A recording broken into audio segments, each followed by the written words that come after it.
And joining us now is our correspondent Shubhendu Ghosh from Tokyo. Good morning to you, Shubhendu there. We are anytime now expecting the arrival of the Prime Minister in Tokyo. We know that this is a time-tested friendship, but are we now looking at new priorities, a new phase in this special relationship? Good morning, Munmun, and as they say in Tokyo, konnichiwa from Japan. Absolutely. I think the expectations are sky high in this visit of Prime Minister Narendra Modi. We know that India and Japan are natural partners, whether it is about the democratic traditions, whether it's about the convergences in our economic priority, whether these are the strategic priorities in the larger Indo-Pacific. India and Japan always find themselves on the same page. And this is a great opportunity to now take the relationship to the next level, particularly in the areas which will determine the manner in which these economies would rise and thrive in the coming days. And that is emerging technologies, more specifically supply chains in semiconductors, where both Japan and India have significant ambitions.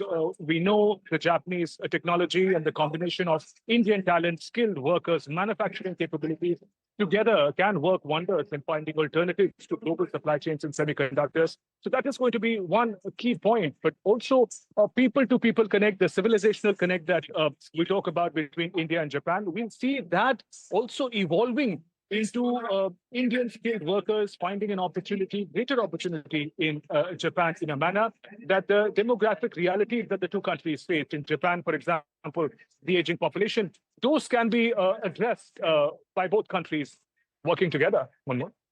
Right, so those are some of the new priorities that both sides are looking at. We also know that when we look at the number of the Indian community members there, it is around 54,000, and you've spoken to some members of the Indian community there. How excited are they ahead of Prime Minister's arrival? They're very, very thrilled. We could get some voices to you earlier while engaging with them. Yes, it's a small Indian community, but a very dynamic one.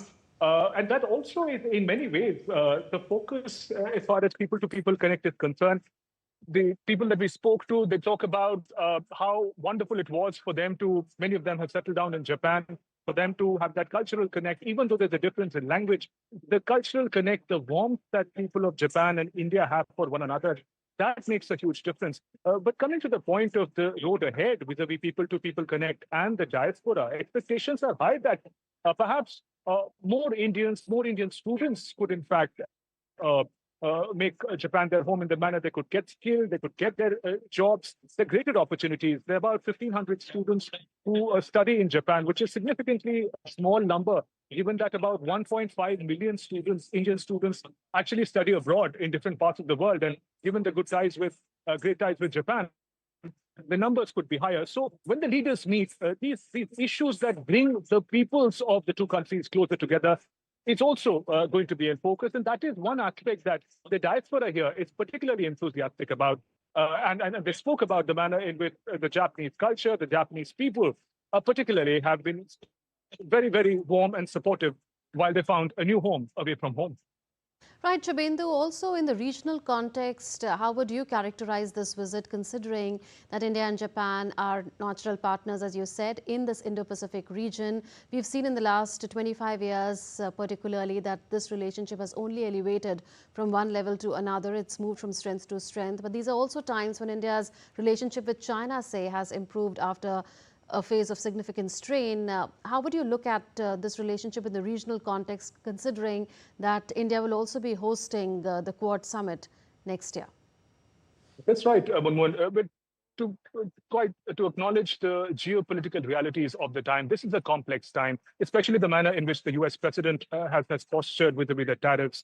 Prime Minister, we know after Japan is going to visit China, there appears to be an easing up of relationship between India and China as well.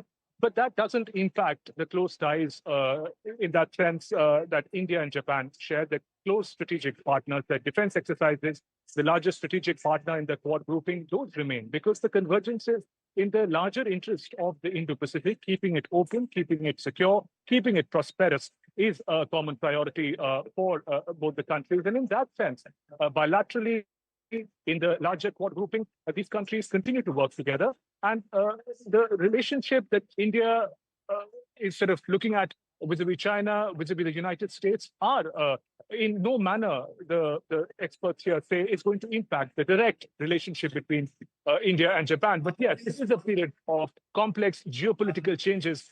Makes it interesting for us to wait and watch what happens next. We'll leave it at that, Shubhendu Ghosh, as we are standing by for Prime Minister's arrival in Japan for the 15th India-Japan Annual Summit.